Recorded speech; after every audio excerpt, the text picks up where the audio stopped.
Assalamualaikum warahmatullahi wabarakatuh.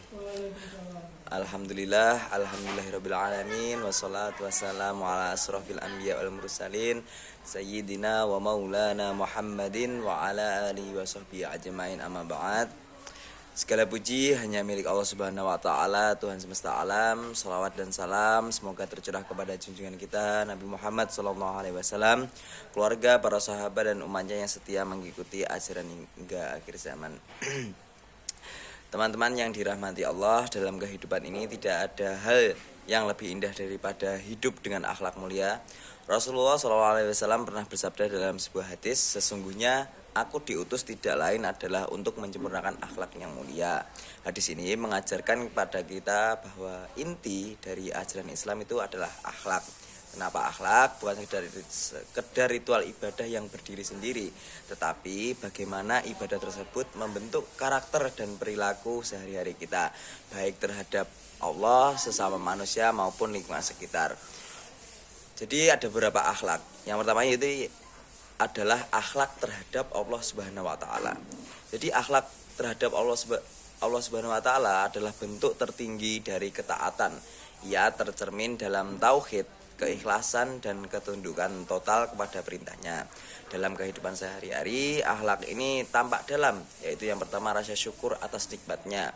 Bagaimana kita mensyukuri atas nikmat yang diberikan, bagaimana kita mensyukuri hasil apa yang kita kerjakan dari nikmatnya Allah.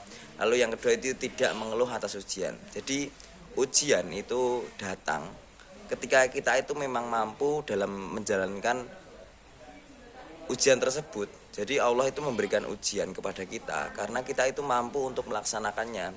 Jadi janganlah mengeluh terhadap ujian yang telah diberikan oleh Allah. Lalu yang selanjutnya yaitu menjaga ibadah sebagai bukti cinta kepadanya. Jadi ibadah itu bisa dibilang tiangnya agama. Semisal kita itu gimana ya kalau bilang, kita sering melakukan hal-hal yang dilarang Allah, atau kita pernah melakukan hal yang dilarang Allah. Jadi Allah itu bisa mengampuni kita dengan cara beribadah sebagai bukti cintanya kepadanya, sebagai bukti cinta kita kepada Allah Subhanahu wa taala. Dan itu termasuk dalam akhlak terhadap Allah, yaitu menjaga ibadah sebagai bukti cinta kepadanya. Orang yang memiliki akhlak terhadap Allah akan menjadikan setiap langkahnya bernilai ibadah. Lalu yang kedua yaitu akhlak terhadap sesama manusia. Allah itu memerintahkan kita untuk berbuat baik sesama manusia. Akhlak kepada manusia itu mencakup yang pertama yaitu jujur dalam ucapan dan perbuatan. Jadi ucapan kita dan perbuatan kita, apa yang kita lakukan, apa yang kita ucapkan, itu harus jujur, harus sesuai kenyataannya.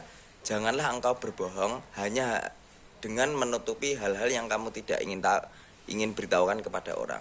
Jadi jujur dalam ucapan dan perbuatan ini sangat penting terhadap sesama manusia, karena menjadikan kamu nanti dipercaya, kamu nanti termasuk orang yang bertanggung jawab dan lain-lain. Lalu yang kedua itu menepati janji. Karena janji itu sangat penting, karena kamu telah berjanji pada seseorang dan kamu itu harus menepati, begitu, karena menjadi salah satu akhlak terhadap sesama manusia ya. Selanjutnya itu bersikap adil dan tidak menzalimi. Jadi kita harus adil terhadap sesama manusia. Ketika kita jadi pemimpin, kita juga harus adil dan tidak menzalimi. Nah, selanjutnya itu rendah hati dan tidak sombong. Rendah hati dan tidak sombong dalam konteks ini yaitu kita sebagai orang yang tertinggi, kita orang yang bisa diagungi, itu kita harus rendah hati dan tidak sombong. Janganlah engkau semisal kau punya pejabat, kau punya jabatan, kau seenaknya sendiri, janganlah begitu. Lalu yang selanjutnya yaitu akhlak terhadap diri sendiri. Seringkali kita itu lupa bahwa menjaga diri sendiri adalah bagian dari akhlak. Akhlak terhadap diri sendiri itu berarti yang pertama yaitu menjaga kehormatan dan harga diri. Jadi kehormatan dan harga diri kita itu menjadi salah satu akhlak terhadap diri kita sendiri. Dan juga menjaga kesehatan jasmani dan rohani itu menjaga diri kita sendiri dari penyakit, dari apa yang kita lakukan. Lalu karena menjaga kesehatan jasmani dan rohani itu termasuk akhlak terhadap diri kita sendiri. Karena orang yang berakhlak terhadap dirinya tidak akan mengisi waktunya dengan hal-hal yang sia-sia. Ia akan sibuk dengan ilmu, ibadah dan amal yang bermanfaat. Lalu akhlak itu bukan sekedar teori yang dipelajari di bangku sekolah atau masjid. Karena akhlak adalah nafas kehidupan kita. Ia hidup dalam cara kita menjaga tetangga, dalam bagaimana kita menghormati orang lain, dan dalam bagaimana kita bersiap ketika kita diuji atau mendapat ujian dari Allah Subhanahu wa taala.